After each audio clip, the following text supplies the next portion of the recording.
조 바이든 미국 행정부가 내년 열릴 예정인 중국 베이징 동계올림픽에 대한 외교적 보이콧을 고려하고 있다고 밝혔습니다. 이 보이콧이 결정되면 베이징 동계올림픽을 한반도 평화 프로세스 재가동의 계기로 삼으려는 한국 정부의 구상에도 차질이 생길 전망입니다. 첫 소식 조상진 기자가 보도합니다. 조 바이든 미국 대통령은 18일 백악관에서 열린 쥐스탱 트리도 캐나다 총리와의 정상회담에서 베이징 동계올림픽에 대한 미국의 외교적 보이콧에 대해 검토하고 있다고 밝혔습니다.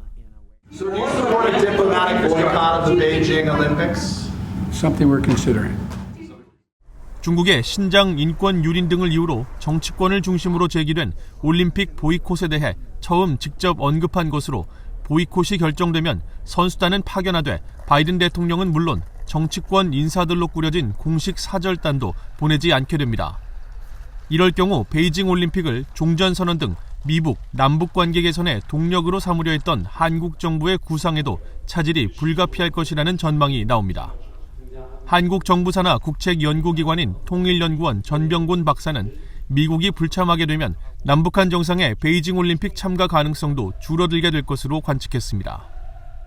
중국이 국제사회에서 또 한반도 문제를 놓고 또 미중 관계에서 자신의 어떤 역할과 발언권을 좀 더 갖고자 하는 거 아니겠습니까? 이게 이 종전선언도요.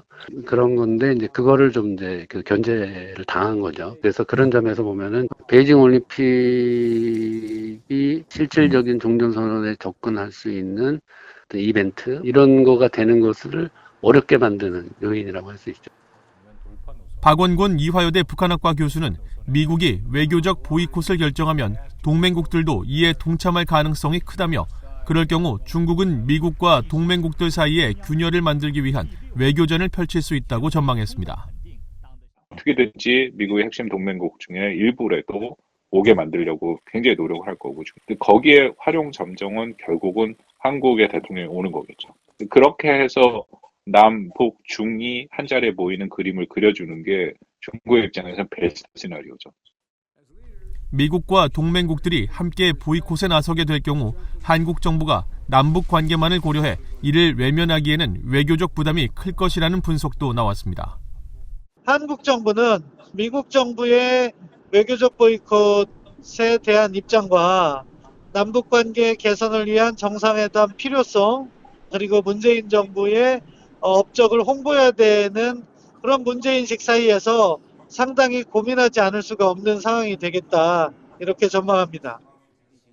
한편 중국 외교부의 자오리젠 대변인은 19일 정례 브리핑에서 미국 정부의 베이징 동계올림픽 정치적 보이콧 가능성에 대해 스포츠를 정치화하는 것은 올림픽 정신에 어긋나 각국 선수들의 이익에 해를 끼친다고 말했습니다. VOA 뉴스 조상진입니다.